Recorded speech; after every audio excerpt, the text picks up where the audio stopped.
네, 안녕하세요. 사진 찍는 회계사입니다. 오늘은 제가 이제 특별히 게스트를 모셨는데 자기 소개 좀 부탁드립니다. 네, 안녕하세요.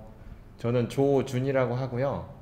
원래는 사진 찍는 일을 하고 있었어요. 근데 이제 사진 찍다가 사진하고 관련 있는 타임랩스 일을 하게 됐고, 이 타임랩스라는 일이 이제 해상도가 예전에는 영상 카메라보다 좋은 사진 카메라로 여러 장의 사진을 찍어서 영상을 만들다 보니까 이게 일반 카메라로 찍는 영상 카메라로 찍는 영상보다 화질이 좋은, 그러니까 선명하고 색감도 좋은 이런 영상을 만들다 보니까 그런 쪽 일을 계속 해오게 됐어요. 그래서 이제 그런 주요 그 일을 주시는 의뢰하시는 광고주가 뭐 국내 TV를 만드는 가전사들이 주로 이루어져 있었고, 그러다 보니까 이제 다른 직종에 있는 사람들보다 더 프리미엄 TV나 더 큰 고화소의 영상이나 뭐 이런 일들을 하게 됐고요. 지금도 타임랩스 영상이나 아니면 이제 뭐 고해상도 드론 영상 아니면 이런 특수 촬영 쪽으로 일을 하고 있습니다. 네. 예, 감사합니다. 제가 오늘 모신 이유는 사실은 제가 이번에 EOS R5를 구매를 하면서 요 기능 중에 하나가 제일 중요한 게 아무래도 이제 8K잖아요.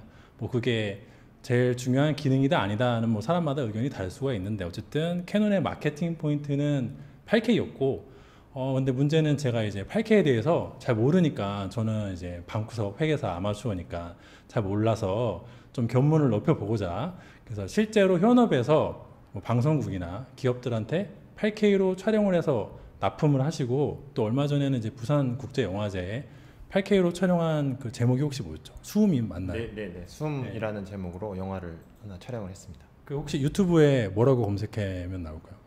숨 한 다음에 언더바 치면 네. 채널이 있습니다. 네, 알겠습니다. 이렇게 가서 보시면은 결과물을 볼 수 있으니까 관심 있으신 분들 한번 가보시고, 어쨌든 그렇게 현업에서 8K로 실제로 작업을 하시는 작가분을 모셔보고 8K 기능에 대해서, 또 EOS R5의 그 어떤 기능에 대해서도 한번 말씀을 나눠보는 시간을 가져보면 좋을 것 같습니다. 일단 첫 번째 질문이, 저도 그렇고 네네. 저희 구독자분들도 그렇고 8K에 대해서 많이 좀 모르시는 것 같아요. 그래서 네네네. 현업에서 실제로 8K로 촬영해서 납품하는 환경이 좀 어떻게 된다고 보면 될까요? 8K가 의미가 있느냐라고 이제 반문을 하신 분들이 되게 많아요.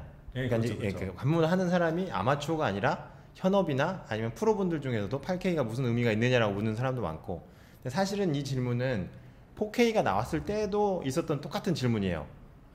예, 4K가 나왔을 때도 처음 나왔을 때도 그랬죠. 네네 그랬고, 실제로 그 프로분들 중에는 그런 블라인드 테스트를 해보기도 했어요. 4K 때 4K랑 HD 영상을 촬영한 다음에 그걸 섞어서 보여주고 사람들이 그걸 구분을 하는가, 또 이게 반대로 HD로 찍어놓고 4K라고 얘기했을 때 그걸 알아채리는 사람이 있었을까. 근데 사실은 그걸 구분한 사람은 사실 극히 드물거나 아니면 구분을 못했어요. 또 사람이 인지하는 것 중에 가장 늦게 반응하는 게 시각적인 그런 기능들 중에 그런 디테일이나 선명도래요.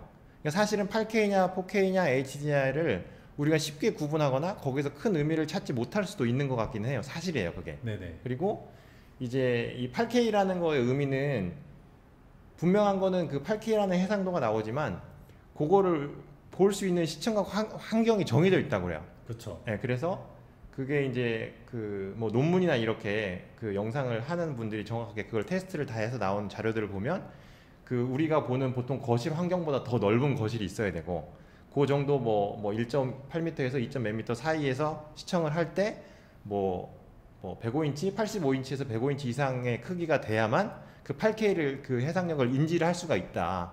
근데 사실은 보통 그런 환경을 유지해서 볼 수 있는 환경을 할 수 있는 사람이 누가 있느냐라고 얘기를 했을 때는 별로 없는 거죠.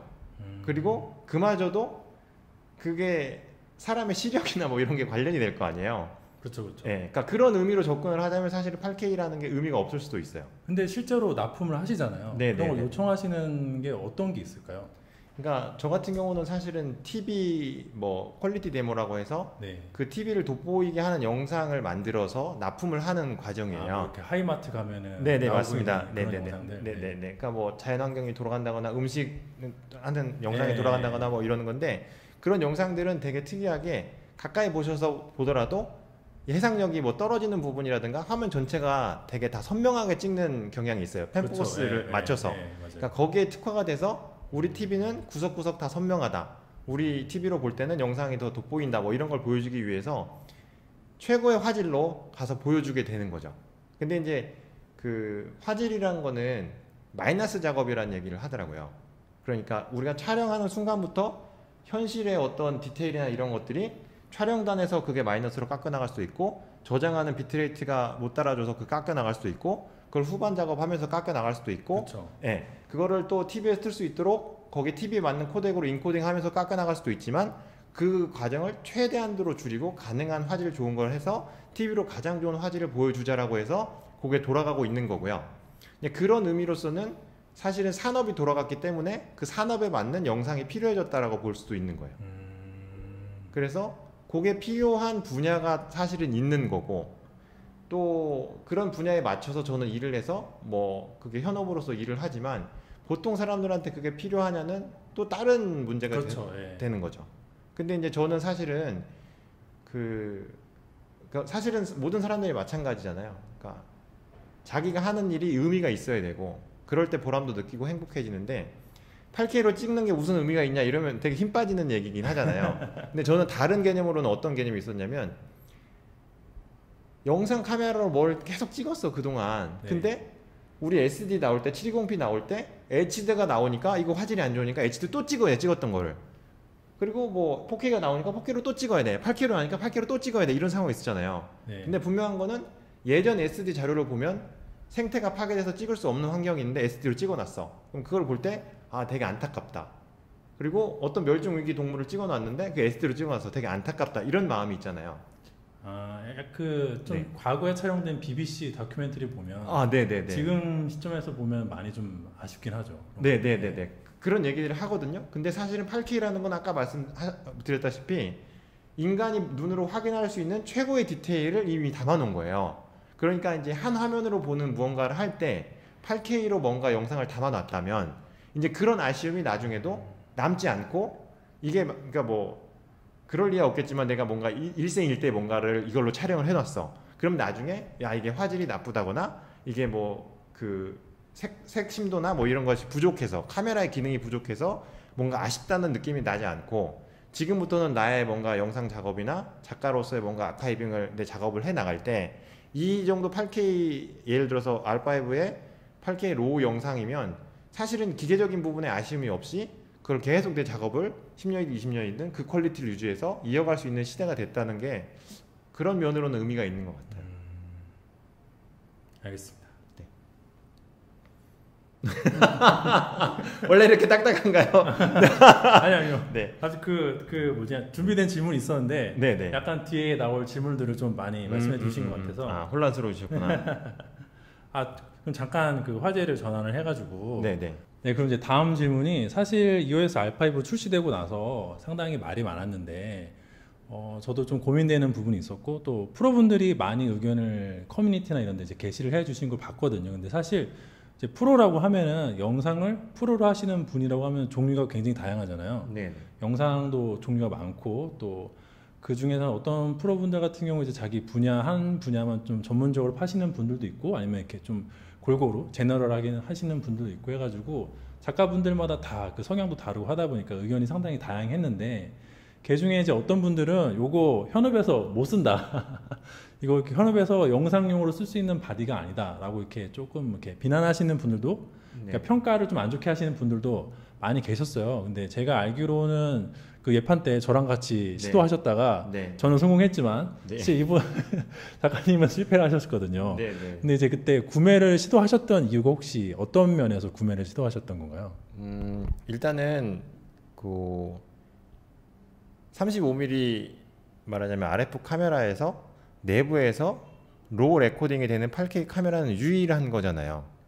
그렇죠. 네. 예. 그러니까 이렇게 콤팩트한 사이즈로 간단하게 8K를 로우 동영상을 촬영할 수 있다는 그 포지션 자체는 사실은 대안이 없는 거예요. 그러니까 그게 필요한 사람은 무조건 그걸 사야 되는 거죠. 그래서 저 같은 경우는 사실은 이 R5의 가장 매력적인 부분은 드론 촬영이에요. 그러니까 작고 가볍게 해서 요 RF 렌즈나 뭐 간단한 EF 렌즈를 조그맣게 달아서 네. 드론에 달아서 올리면 사실은 그 드론에 있어서 무게라는 거는 절대적인 거란 말이에요. 네. 1kg 차이가 그 드론의 비용을 위험하게 만들 수도 있고, 그렇죠. 비행 시간도 굉장히 많이 차이 나고, 네. 또 그건 또 생각 못 해요. 카메라가 들고 있는 짐벌에 대한 힘도 있는데 네. 이게 카메라 워킹도 사실은 가벼울수록 편하단 말이에요. 근데 얘 같은 경우는 사실은 무게가 그렇게 차이 나진 않지만 제가 쓰는 그 대형 짐벌에는, 그 대형 카메라에는, 대형 드론에는 네. 이게 무게 중심이 잘 안 맞아서 버거워해요. 이거 혹시 기종이 직캠? 네, 직캠 F8이라고 얘도 8K 로우는 안 되지만 8K 촬영이 되는 카메라예요. 네. 그래서 요거를 많이 올려서 썼는데 이제 짐벌도 좀 힘들어 하니까 진동도 먹을 때도 있고, 네. 그 카메라 워킹이 마음대로 자유롭지가 않아요. 35mm 올릴 때 예를 들어서 가벼운 그 A7R4나 이런 걸 올렸을 때하고 얘를 올렸을 때하고 그 드론이 감당해야 될 그 역경이 그 크기가 너무 다르단 말이에요. 그쵸. 그래서 얘를 쓰게 되면 사실은 저 같은 경우는 드론 같은 경우는 그러니까 보통 25분 정도를 나르는데 보통 안전하게 한 10여 분을 나른다 치고 가서 앵글 잡고 레코딩하고 내려오고 레코딩을 끄고 뭐 이런 상황을 치면 사실은 그 15분이라는 레코딩은 어차피 배터리 가고 다시 날리는 시간이 있기 때문에 네네. 전혀 문제가 되지 않는 거죠. 그리고 드론 입장에서는 그게 대안이 없어요. 8K 로우 되는 카메라들 중에 이걸 올릴 수 있는 카메라도 없고, 8K 만약에 로우가 된다면 이제 레드 카메라 올려야 되는데 네. 레드 카메라 이것저것 세팅해서 올리면 잘못하면 억 단위 돼요. 그쵸. 4, 5천 뭐 이렇게 해서 억 단위가 되는데 렌즈까지 그거에 대한 리스크와 요 예를 들어서 세팅을 다 했을 때 한 7, 800만 원짜리 세팅을 해서 리스크와 그거는 사실은 그 기회비용이 비교가 안 되는 거죠. 그러니까 그런 의미로 봤을 때는 제가 볼 때는 의미가 굉장히 크고, 이게 사실은 지금 자연 다큐 하고 있는 팀이 있는데 그 팀에서 일하시는 분들이 엄청 베테랑이에요. 네네. 3, 40년 그 일만 하신 분들이 있어요. 그래서 그걸 말씀을 드렸어요. 그거 이제 개인 작업 하실 때 카메라를 사고 이번 알파5가 나왔으니까 사고 싶다. 근데 그분 예를 들어서 생태를 이렇게 기다렸다가 촬영하시고 뭐 이러는 영상 감독님인데 네네. 그 말씀 드렸어요. 이거 발열이 돼서 15분 이상 못 찍는다는 얘기가 있더라고요. 괜찮으세요? 했더니 아니 뭐 15분 이상 찍을 일이 있나? 딱 얘기하시는 거예요. 이제 그분은 이제 그분 촬영하시는 영역에서. 예. 자연 다큐에서 뭐 중요한 순간에 좀 눌러놓고 기다렸다 하는 건 있지만 네. 한 테이크를 15분 이상 갈 일이 거의 없다는 거예요. 본인이 평생을 찍어왔지만. 네. 그러니까 그분 입장에서는 그게 사실 치명적이지 않은 거죠. 그게 현업으로 살고 몇십 년 살고 그걸 했지만 그것 때문에 내가 이 카메라를 사는데 망설임이 있어? 없지? 라고 생각을 할 수가 있는 거고, 또 이제 뭐 드론 올리는 거랑 거의 비슷한 맥락이지만 그 얘가 가진 장점들이 있잖아요. 얘 같은 경우는 그냥 이렇게 생겼지만 그냥 촬영하려면 사실 여기다가 모니터도 달아야 되고 뭐 그쵸. 메모리나 뭐 리그나 배터리나 뭐 이런 거 하면 이만큼 커진단 말이에요. 주렁주렁 매달리죠. 예. 근데 얘는 그냥 여기서 그냥 끝나. 그리고 이게 8K 로우 촬영이 돼. 그리고 제가 볼 때는 가장 중요한 것 중에 하나가 그 촬영도 촬영이지만 얼마나 좋은 화질로 담아낼 수 있는가인데, 네. 그게 그 엄청나게 고속 메모리가 들어가서 내부 레코딩이 된다는 게 사실 뭐 엄청난 거죠. 네, 그래서 그거를 쓰냐 못 쓰냐, 그게 쓸만한 거냐 쓰지 못할 만한 거냐는 사실은 본인이 결정하는 거고, 그거를 누가 왈가왈부할 이유도 없고, 그러니까 이거를 숨겨서 만약에 팔아서 그게 발견이 된다고 하면 문제가 되지만, 지금처럼 모든 게 다 오픈된 상황에서 야 이거는 장점이야, 근데 이런 단점이 있대. 근데 그거를 사는 거는 사실은 R5 뿐만이 아니고 사실 모든 카메라가 그런 거죠. 그렇죠. 예. 제 생각에도 물건은 물건이고 그 물건 스펙이 정확하게 알려져 있다면은 거기에 대해서 이제 판단은 유저가 개별적으로 하면 될 것 같아요. 네. 근데 이제 그 아마추어들 입장에서 이제 프로분들의 의견이 네. 상당히 중요하니까 여쭤봤던 거고, 프로분들끼리 말이 다르니까 또 네, 이제 네, 실제로 8K 영상을 납품하시는 작가님 한번 의견이 듣고 싶어서 제가 이렇게 여쭤봤던 거라고 보면 될 것 같네요. 그리고 아까 네. 그 녹화 들어오기 전에 네. 저희 잠깐 말씀을 나눴는데 그때 코덱 얘기를 하셨거든요. 네. 그거 잠깐 좀 설명해 주실 수 있을까요? 그 코덱이란 거를 뭐 H265니 뭐 맞아요. 이런 거요. 네. 그러니까 기본적으로는 영상이나 뭐 이런 게 우리가 찍었지만 사실 그거를 회선을 통해서 누군가가 봐야 되는 거잖아요. 그렇죠. 그게 전파를 타든 와이어를 타든 누군가에게 딜리버리가 되려면 이거를 최대한 무조건 줄여야 되는 거예요. 근데 그게 카메라 입장에서도 마찬가지예요. 아까 말씀드린 대로 이렇게 그 내부 레코딩이 아주 빠른 속도로 고속 메모리가 들어가 버리면 이 안에서는 최대한의 용량으로 그냥 여기 넣어버리면 되지만 네. 그거를 또 다른 사람들이 보기 위해서는 이 큰 예를 들어서 뭐 1TB짜리 고속 메모리를 넣어서 내가 이걸 1시간을 찍었어. 근데 그 1TB라는 용량을 다른 사람이 똑같은 화질을 보려면 랜선으로 그 1TB를 받아야 그걸 볼 수가 있는 거잖아요. 그렇죠. 예, 사실 불가능하죠. 그거. 예, 예. 그래서 그거를 사람들이 보기 쉽게 하기 위해서 영상을 압축을 해요.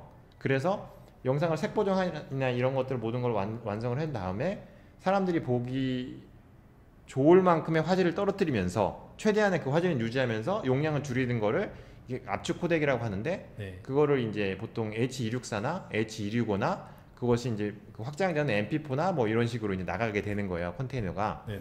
네, 그런 식인데 8K 같은 경우는 사실 아까 말씀드린 대로 용량 자체가 너무 크기 때문에 압축을 엄청 해서 그걸 인터넷에 올려놔야 보는 사람이 볼 수가 있는 거예요. 그렇죠. 네. 생으로는 절대 못 올라갈 용량이거든요. 제가 간단하게 집에서 네. 테스트한다고 한 15초 정도 촬영을 했는데 네. 걔가 벌써 1기가가 나오더라고요. 네, 맞습니다. 그래서 요거를 압축을 해서 보통 유튜브에 올리게 되는데 다른 영상 같은 경우는 내가 이제 마음 먹고 1시간짜리 영상을 올리겠다. 그럼 올릴 수 있잖아요. 그렇죠. 근데 8K 영상을 H265로 조금만 코덱을 그 압축률을 높게 해서 용량을 좀 많게 해서 좀 고화질로 뽑으면 그 유튜브 한계가 128기가거나 네. 10시간 밑에 그러니까 10시간이 넘어가면 안 되고 128기가가 넘어가면 안 되고 이런 제한이 있어요. 네네. 근데 그 128기가를 넘어버려요. 그렇죠. 그래서 1시간을 넘는 영상을 8K로 올릴 수도 없고 지금 상황은 제가 보니까 뭐 비트레이트를 낮추면 올릴 수는 있겠지만 그럼 화질이 떨어지니까 4K나 의미가 없잖아요. 그래서 한두 시간까지가 리밋이고 8K 영상 올리는 거는 현재 딜리버리를 해서 볼 수 있는 환경도 유튜브가 유일하고 또 그렇게 8K를 인코딩 하는 것 자체도 엄청난 압축률로 이걸 눌러야 되기 때문에 그 컴퓨팅 파워가 엄청 있어야 돼요.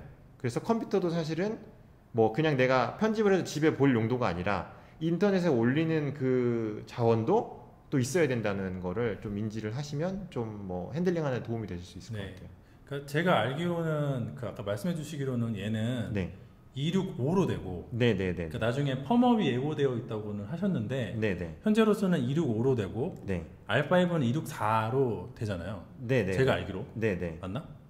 얘는 뭐 로우 촬영이 되니까 사실은 그쵸. 네, 그 선택할 없구나. 수가 있는 선택할 건데 수가 있구나. 네. 얘 같은 경우는 사실은 그 고속 메모리가 안 들어가기 때문에 그랬다는 걸 수 있어요. 네. 그러니까 이 메모리 속도가 따라줘야지 로우의 그런 그 엄청난 용량을 다 그냥 생으로 넣을 수 있는데 그게 안 되니까 최대한 압축을 해서 네, 그래서 작게 넣었던 거죠. 네. 네. 근데 이제 작업을 하시다 보면은 네. 압축된 게 들어오면 네. 사실 작업하는 거는 압축될수록 더 많은 프로세서가 필요하잖아요. 네네네. 이게 흔히들 지난번에도 잠깐 말이 왔다 갔다 했지만 올 I라는 게 네. 사실은 가장 원시적인 네네. 방법이잖아요. 네네. 올 I가 처음에 나왔다가 걔가 용량이 감당이 안 되니까 사람들이 네네. 얘를 압축하기 시작했고, 근데 이제 시간이 지나서 컴퓨터가 좀 성능이 올라오니까 네. 개인 레벨에서도 이제 올 I를 좀 만질 수 있는 단계가 된 건데, 압축이 많이 됐던 상태에서 그거를 이제 원하시는 작업을 하려면은 네. 얘를 다시 프로 헤쳐가지고 네네네. 작업을 하고 작업을 네. 하는데 또 압축을 해야 되는데 네네. 그런 과정이 조금 그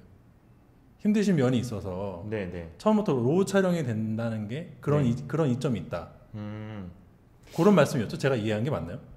그건 아니고요. 그건 아닌가요? 네. 그건 아니라고. 그게 제가 볼 때는 현존하는 말하자면 시스템 중에 가장 좋은 세팅을 해서 지금 쓰고 있어요. 그러니까 네. 저도 8K 편집을 하려고 그 요즘 나오는 64코어 128스레드짜리 네. 3990X AMD 시스템을 구성을 했단 말이에요. 그리고 가장 빠른 M.2 SATA로 뭐 그 스토리지도 가장 빠르게 세팅을 해놓고, 근데 뭐 어찌 됐든 간에 제가 볼 때는 8K 핸들링이 하려면 프로그램 편집 프로그램에서 그걸 생으로 그냥 바로 올려서 타임라인 얹어서 컷 편집하고 그걸 감당할 수 있는 메모리나 컴퓨터는 지금 존재하지 않고요. 무조건 한번 가져와서 얘를 편집할 수 있는 편한 상태로 작은 파일로 내려서 프록시라고 하죠. 그렇죠. 보통 프록시라고 네, 하죠. 프록시로 내려서 그걸 갖고 편집을 한 다음에 나중에 인코딩을 하게 되는 거지, 이거를 뭐 그냥 할 수는 없고. 그러니까 지금 말씀하신 거에 대한 뭐 제가 작업한 그 결과만 말씀드리자면, 그 인제스트라고 하더라고요. 그거를 내 컴퓨터에다가 야 이걸 편집할 거야 라고 해서 그 스토리지에다 넣어두어. 네. 그러면 얘가 그거를 그러면 너 좀 기다려. 내가 너 편집할 수 있게 이걸 하나 만들어 놓을게. 그 시간이 네. 컴퓨터가 좋으면 좀 덜 기다려도 되는 거고 근데 컴퓨터가 나쁘면 엄청 오래 기다려야 되는 거고 네네. 그 차이가 있는 거고 저는 그런 개념으로 접근하지 말고 이제 집에 만약에 컴퓨터가 여러 대가 있다면 네. 한 대를 인코딩 할 동안 다른 걸 쓸 수가 없으니 그렇죠. 여기다가 해놓고 이제 인스턴스를 걸어놓고 프록시가 빠져나올 동안 다른 컴퓨터를 쓰는 거죠. 그러면 이제 제가 생각할 때는 사람들이 기다리는데 에너지가 쓰여지는 건데 사실은 내가 하는 거는 데이터만 옮겨두고 그냥 다른 일을 봐버리면 돼. 그러면 얘는 뭐 하루든 이틀이든 가면 나중에 그게 내가 편집할 수 있는 환경이 돼 있어. 그러면 프록시가 다 뽑힌 다음에 또 편집한 다음에 인코딩 걸어. 그리고 이제 나는 또 다른 컴퓨터를 가지고 내 일을 봐. 그런 식으로 접근을 하면 사실은 할 수 있는 거죠. 근데 내가 컴퓨터를 막 돈을 많이 들여서 뭔가를 해야 되고 이걸 빨리 뽑아야 되고 뭐 이런 사람은 사실은 많지 않다고 생각하거든요. 네. 그리고 이런 일이 아까도 말씀드렸지만 역사적으로 그 HD에서 뭐로 넘어가 4K로 넘어가 4K, 8K로 넘어갈 때 항상 그랬어요.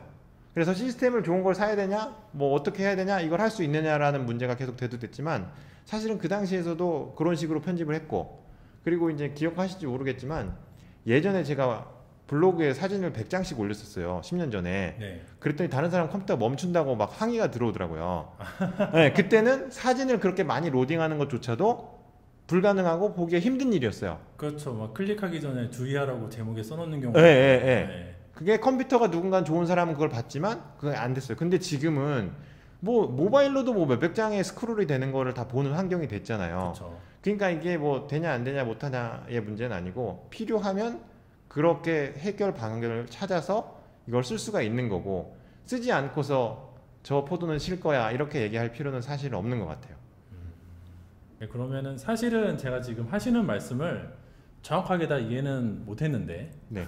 사실 이해하기 쉽지 않을 것 같고 그러면 이제 잠깐 작업하시는 환경에 대해서 말씀해 주셨는데 방금 무시무시한 말이 지나갔거든요. 막 하루나 이틀 뒤라고. 1시간, 2시간 뒤에 되는 게 아니라 프록시 뽑으려면 막 하루나 이틀. 네.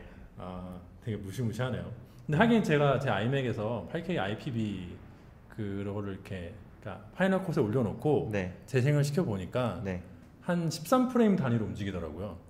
재생을 시켜놓으면 이제 한 프레임씩 주지 못하고 한 12, 13프레임 단위로 보여줘가지고 1초가 막 3프레임으로 재생되고 그리고 이제 편집하기는 상당히 생으로 편집하기는 곤란하겠다 싶긴 했어요. 근데 이거 굉장히 간단한 질문인데 네. 이건 굉장히 간단한 질문인데 잠깐만 드리자면은 아까 말씀이 잠깐 나왔지만 얘가 발열 문제가 있잖아요. 그 발열 문제라는 게 그 아까 그분 말씀하신 대로 한 뭐 15분 이상, 20분 이상 촬영 못하는 거는 뭐 그렇다고 치는데 얘가 짧게 끊어 치다가도 한번 발열 경고가 뜨면은 뭐 대략 사람마다 말은 좀 다르지만 보통 2시간 정도는 기다려야 이제 다음 촬영이 가능해지는데 그런 부분에 대해서는 현업에서 사용하실 때 곤란한 점이 좀 있지 않을까요?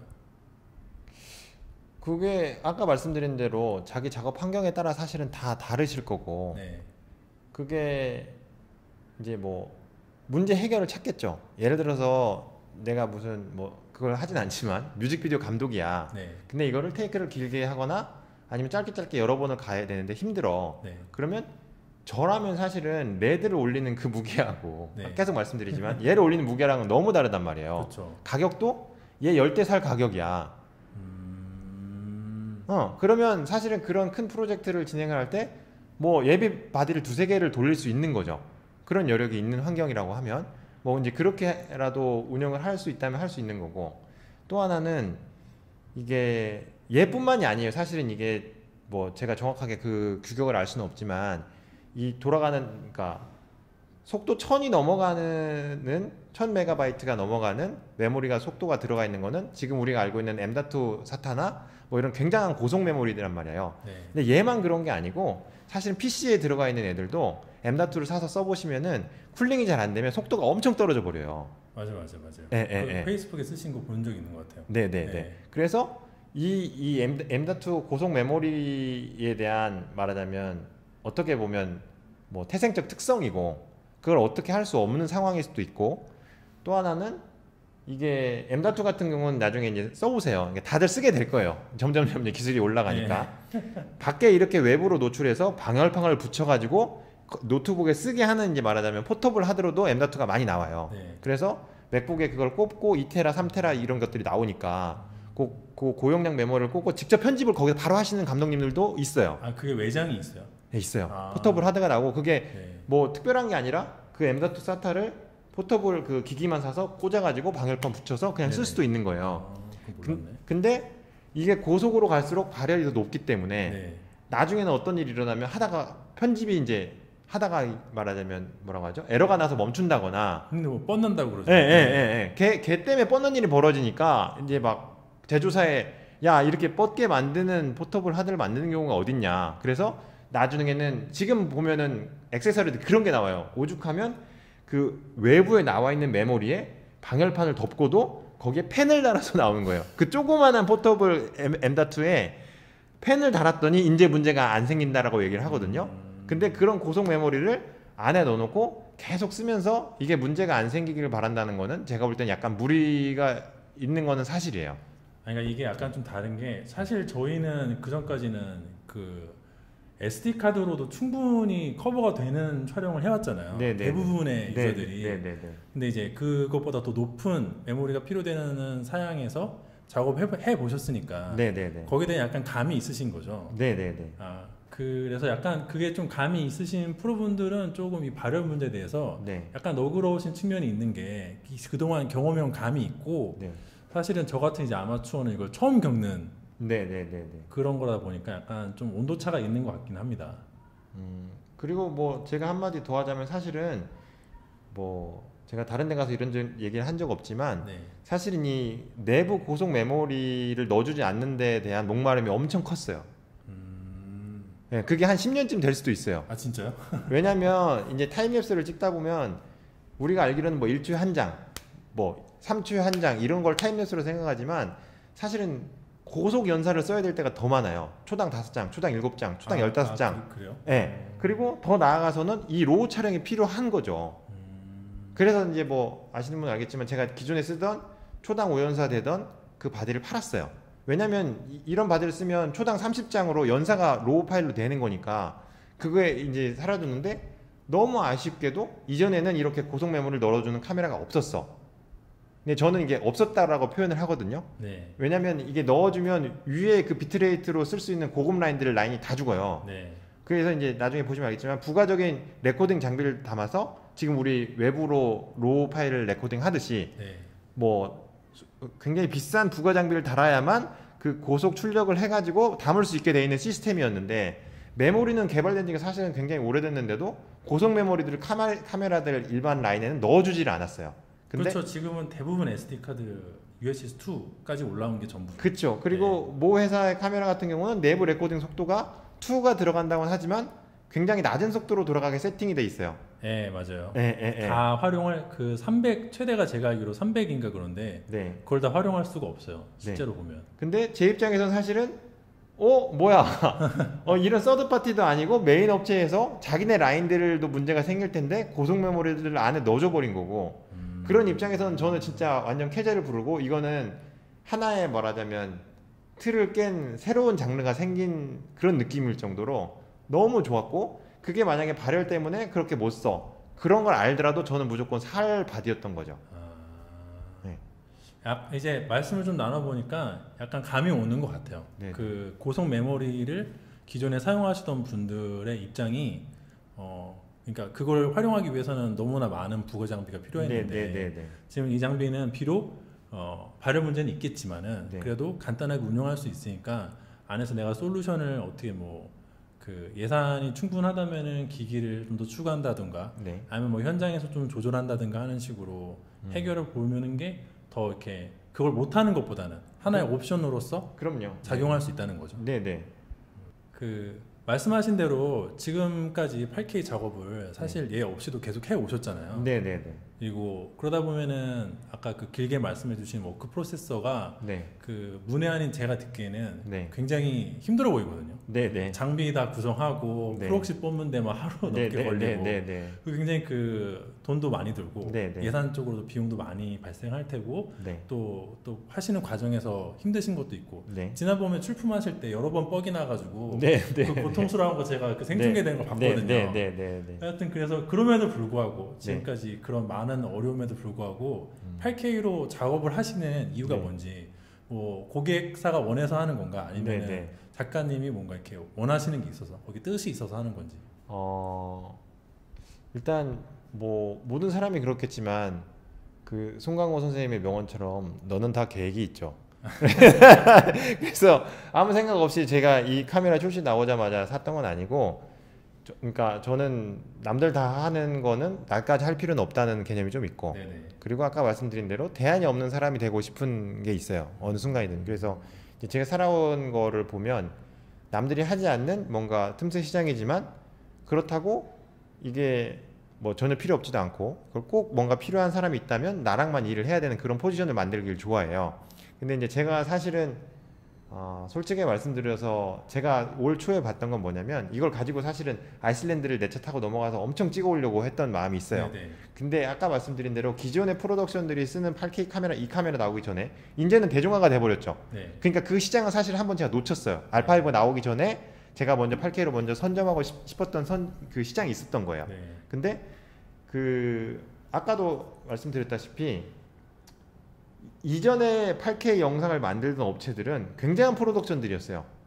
굉장한 프로덕션들이 굉장한 그 많은 스텝들을 다니고 스텝들을 다니고 다니든지 아니면 굉장한 그 광고주한테 굉장히 많은 돈을 받고 굉장히 퀄리티 높은 최고의 영상을 8K로만 찍어왔던 거예요. 네.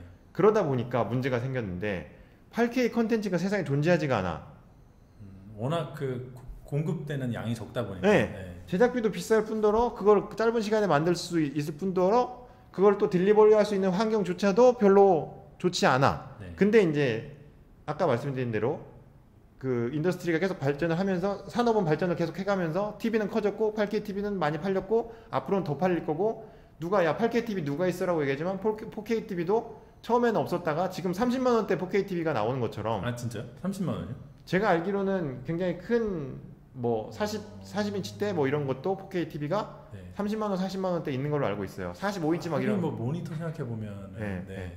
지금 우리의 그 기술의 중국이 이렇게 그렇죠. 또 힘을 써주시면 또 8K TV도 몇 년 안에 우리가 굉장히 뭐 월급의 한 10분의 1을 투자를 하면 살 수 있는 그런 시장이 또 올 수도 있잖아요. 그러니까 그거는 사실은 우리가 알 수 없는 거지만 분명한 거는 지금 시점에서 일반인들이 8K TV를 샀지만 8K를 볼 수 있는 게 없어요. 하지만 한국처럼 인터넷 환경이 좋은 나라들은 유튜브에 8K를 올려놓으면 그거를 8K로 볼 수가 있어요. 그러면 내가 예를 들어 TV를 산 전 세계에 있는 누군가야. 근데 야 8K TV를 샀는데 TV 안에 넣어준 몇 개의 영상 아니면 걔네가 준 뭔가 번들 뭐 이런 데이터 이런 걸로 8K가 있다고는 하지만 실제로 8K를 난 영상을 보고 싶은데 없어. 근데 업스케일을 시켜준대. 아니 그런 거 말고 진짜 8K를 보고 싶어. 그런 사람들을 위해서 8K 채널을 만들고 싶었던 거예요. 8K 채널을 만들고 거기에 어느 정도 데이터가 이렇게 아카이빙 됐을 때 야 거기 가면 좀 괜찮은 8K 영상이 있던데 그거를 이제 아시겠지만 유튜브에서 먼저 선점을 하면 사실은 전 세계인이 볼 만한 컨텐츠를 만들면 그걸로도 하나의 나의 말하자면 하나의 사업으로 가정할 수도 있겠다. 아직은 니즈가 볼륨이 크진 않지만 네네. 분명히 존재하니까 네. 그 먼저 이렇게 선점하고 싶은 그렇죠. 그런 생각이 있었던 거죠. 그리고 그거를 그 시대가 언제인지 모르지만 저는 그 8K 영상이 대중화될 수 있는 시대가 올 거라고 생각을 하고 네. 블로그에 사진 100장 올려서 욕먹는 시대가 있었지만 그게 어느 순간 시대로 온 것처럼 8K 영상을 올려놨을 때 그거 영상 좀 괜찮은 8K 영상이 어디 가면 있어. 그래서 거기 구독자가 늘고 저는 거기서 그 비용이 나오면 8K 영상을 계속하는 채널을 유지하는 그런 사람이 되고 싶었던 거죠. 그리고 사실 그거는 업계에서도 이제 어느 정도 눈치를 채고 준비하시는 분들도 있고 업계에서의 니즈도 사실은 생기고 있어요. 이런 생각을 사실은 동일한 생각을 하는 사람이 사실은 어느 정도 존재하고 있죠 이미. 네. 사실은 아까 이제 사실은 제가 준비한 다음 질문이랑 좀 연결이 되는데 네. 뭐 제 채널 보시는 분들이나 제 블로그 계속 보셨던 분들은 아시겠지만은 사실 저는 개인이 네. 취향이나 어떤 성향 자체가 네, 네. 해상도 높은 거를 그렇게 좋아하지 않아요. 네네. 그러니까 오늘은 이제 말씀을 듣는 자리라서 이렇게 듣고 있지만은 평소에는 네. 이 그 고화소 카메라도 그렇게 막 썩 좋아하지 않고 네. 8K 같은 경우에는 제 입장에서 보면은 그러니까 소스로서는 제가 괜찮다고는 어느 정도 마음은 좀 열려 있거든요. 네. 그러니까 얘를 활용해서 4K로 출력을 할 때 혹은 HD로 출력을 할 때는 확대도 할 수 있고 네. 안에서 뭐 무빙도 줄 수 있고 촬영할 때 나중에 편집할 것까지 생각해서 잘만 촬영하면 여러 가지 그 다양한 네네네네. 그것들을 푸티지를 만들 수가 있는데 근데 문제는 이제 그 시청하는 단계는 얘기가 전혀 다르잖아요. 네네. 그 제가 제가 몇 달 전쯤에 올린 영상인데 네. 지금까지 그러니까 네. 한 2019년 말 정도까지는 네.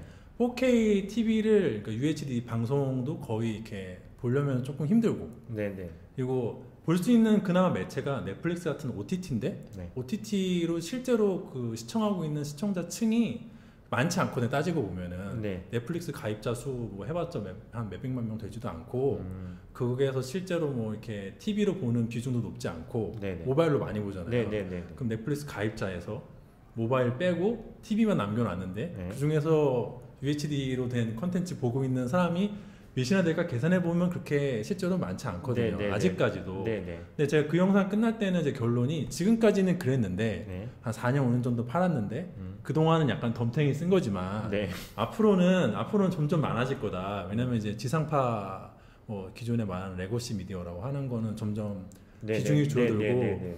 유튜브라든지 OTT 이런 게 점점 커지고 있는데 대표적인 그 고해상도를 지원하는 게 사실 유튜브거든요. 오히려 네네 맞습니다. 넷플릭스보다도 유튜브가 좀 더 어떤 4K라든지 네. 8K 영상 보기가 좀 더 수월하고 그런데 그렇다고 했을 때 그러니까 이제야 슬슬 4K가 네.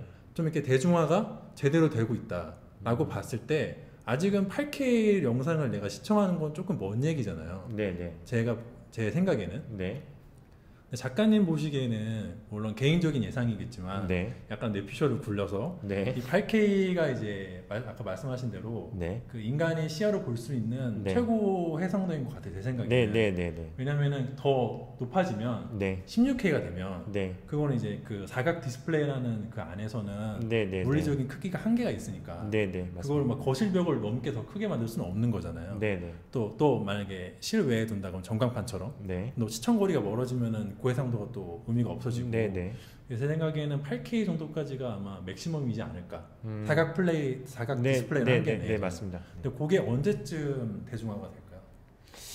약간 뇌피셜 그냥 보너스 질문으로. 그거 솔직하게 말씀을 드리면 물음표고 일단 네. 물음표고 그쵸. 왜냐하면 저도 큰 TV가 있지만 집에 크지 않아요. 편집하려고 확인하려고 보는 네. 거예요. 그러니까 그런 개념이 아니고 큰 화면으로 보면 보이지 않던 것들이 이제 막 보여요. 네. 그러니까 그 같은 8K로 찍었어도 우리가 편집하려고 요만한 데스크탑 모니터로 보는 4K하고 그거 그냥 크기만 이만큼 키워놓은 55인치 4K TV로 보는 거하고는 심도나 보이는 거나 우리가 인지하는 것들이 너무 많이 달라요.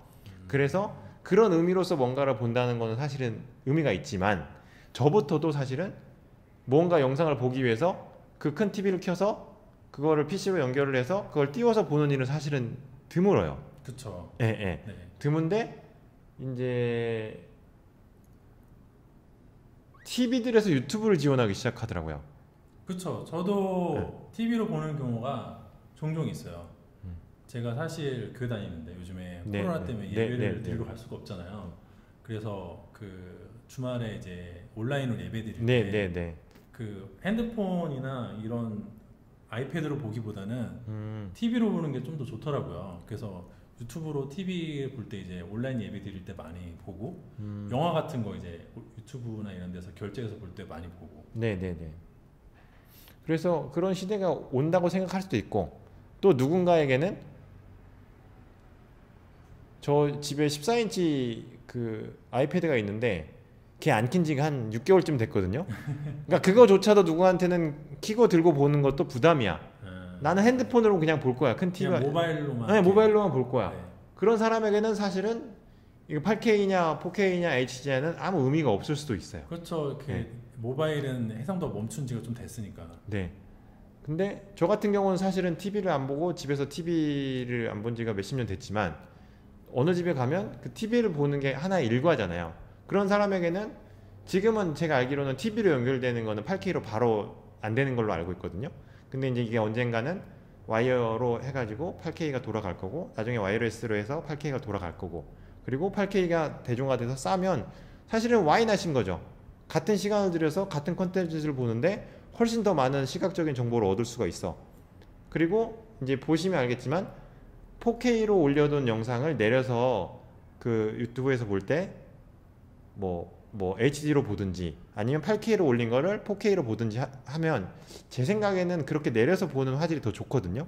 신기하게 그렇더라고요. 네. 네. 그러니까 그러니까 저희가 영상을 유튜브에 올리면 그 영상을 가지고 얘가 그걸 해요. 한번 그 안에서 인코딩을 또 해요. 그렇죠. 인코딩을 하죠. 네, 지네 송출하기에 그게 맞게. 좀 짜증나긴 한데 뭐 어쩔 수는 없으니까. 네, 네. 네. 그래서 걔네 VP9인가 하는 인코딩을 또 하는데 네. 그렇게 하면서 원본 소스가 더 고급지면 그 밑에 단에 뿌려지는 그러니까 시청화 환경에 따라 지가 쭈르륵 뭐 HD냐 4K로 볼 거냐를 쭈르륵 나눠서 보여주잖아요. 그렇죠. 그 인코딩 된 것도 화질에 좀 차이가 있지 않냐.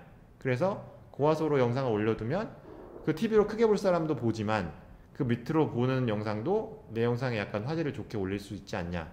요거는 약간 경험, 내피셜 뭐 이런 게 좀 있습니다. 네. 그래서 뭐 사람마다 뭐 약간 정리를 하자면은 네. 사람마다 다를 수 있다. 네. 모바일로 보는 사람한테는 앞으로 뭐 영원히 의미가 없을 수도 있고, 네네. 그 TV로 이렇게 보는 사람한테는 시장이 창출될 수도 있고, 네네 맞습니다. 언제인지는 모르겠지만. 네. 그게 또 예를 들어서 뭐 우리 영화 같은 데 보면 디스플레이로 도배되어 있는 도시에서 살고 있는 경우 있잖아요. 그렇죠. 예를 들어서 차를 탔는데 차 내부가 전부 다 디스플레이야. 맞아. 예, 예. 그래서 내가 가상현실에 나는 이제 자동으로 차는 운전해서 가고 나는 뭔가 영상이나 아니면 회의를 할 때도 이 전체가 다 디스플레이처럼 이렇게 인식이 되는 그런 그게 무슨 예를 들어서 뇌에 뭘 심어서 그걸 보게 할 수도 있는 거잖아요. 근데 그럴 때에도 그런 고해상도 뭔가 영상이 필요하다면 그럴 때도 그런 게 이제 쓰여질 수 있게 되는 세대가 올 수도 있죠.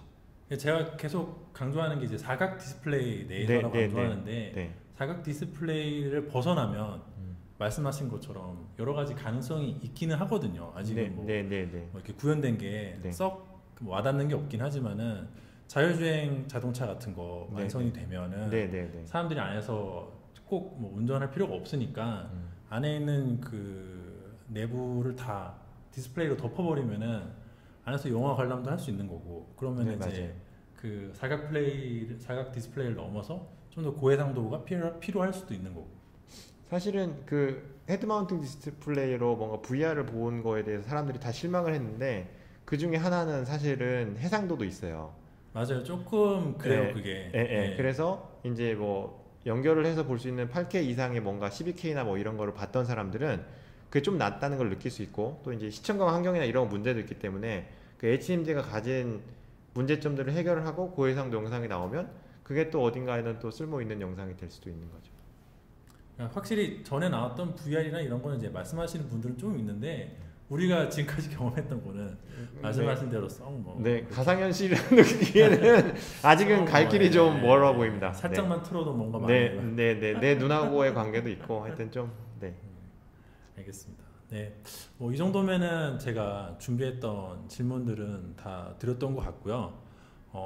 거듭 그 강조를 하지만은 이 사람마다 의견은 다 다를 수 있고요. 저는 이제 그 오늘은 아무래도 가장 호의적이신 분, 저는 약간 비판적이니까 좀 반대 의견을 듣고 이렇게 채널의 균형을 얻고자 그것도 제가 앞으로 이걸 가지고 테스트할 때 좀 도움말 좀 얻고자 해가지고 이 조준 작가님의 개인적인 의견 또 작가님이 작업하시는 환경에서의 의견이라는 거지 이게 뭐 절대적인 거란 건 아니니까. 뭐 이렇게 좀 이렇게 악플 같은 거는 살짝만 자제해 주시면 감사하겠습니다. 네, 맞습니다. 저도 말씀하신 게 맞고요. 제가 일하는 부분이 얼마나 극히 한정적이겠어요. 그러니까 사진 영상 하시는 그 분야가 너무 많기 때문에 또 저보다 오래 하시고 더 깊으신 분들도 훨씬 많을 테고 근데 제가 보는 시야에서는 그랬다라고 말씀을 드리는 거고 그 예전에 저 산에 다닐 때는 그 책받침만한 요만한 필름이 들어간 A/10 필름 카메라를 쓰기도 했어요. 근데 그거에 사실은 그때도 마찬가지예요. 야, 그렇게 큰 필름을 해서 벽에다가 인화할 거 아니면 그게 무슨 의미가 있냐. 그리고 30 옛날부터 그런 거 좋아하셨군요. 큰 판형. 네.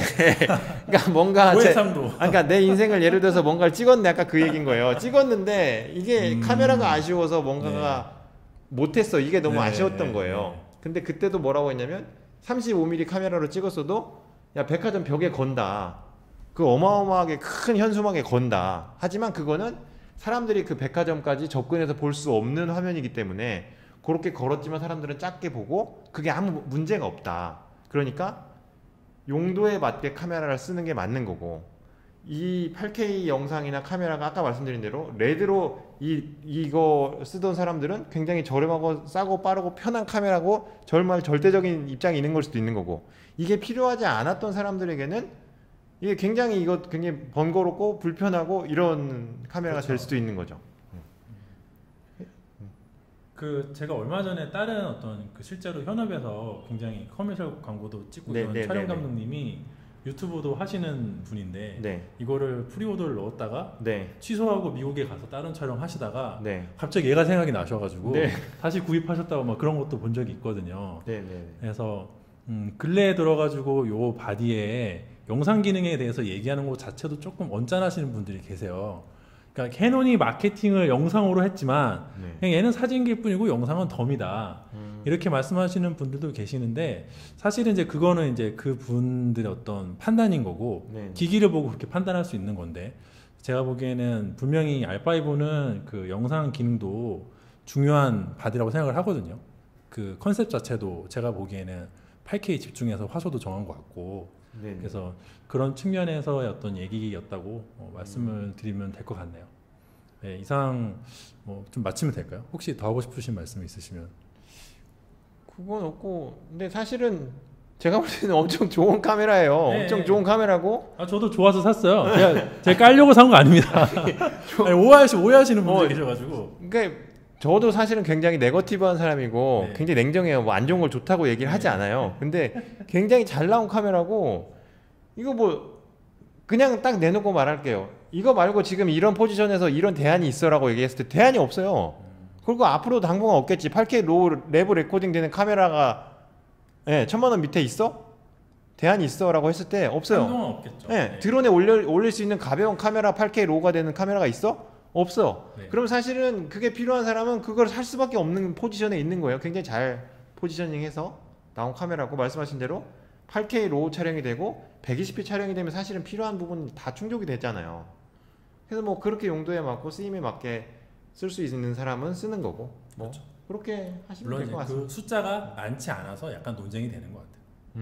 그렇게 말씀하신 용도로 사용하는 사용자가 많지 않고, 이제 그런 분들이 인터넷에 별로 글을 안 쓰시니까 그래서 약간 좀 논쟁이 되는 것 같긴 한데 뭐 너무 이렇게 안 좋게 볼 건 없지 않을까 뭐 하는 생각이 들기는 합니다. 오늘은 약간 호의적으로 8K에 대해서 약간 호의적으로 말씀 들어보자 했고, 이상 마치면 될 것 같고요. 오늘 나와주셔가지고 사실 저 같은 방구석 회계사가 이렇게 함부로 만나기 어려운 진짜 현업 작가님이신데 이렇게 그런 건 아닌 것 같습니다. 그래요? 네, 그런 건 아니고 불러주시면 언제라도. 이렇게 초대 응해 주셔가지고 너무 감사드리고, 그 오늘 영상이 실제 현업에서 일하는 분의 말씀이니까 이런 거 좀 이렇게 궁금하셨던 구독자분들한테 도움이 되었으면 좋겠습니다.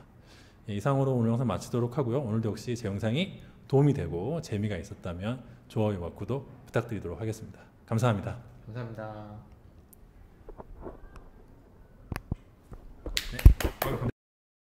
네.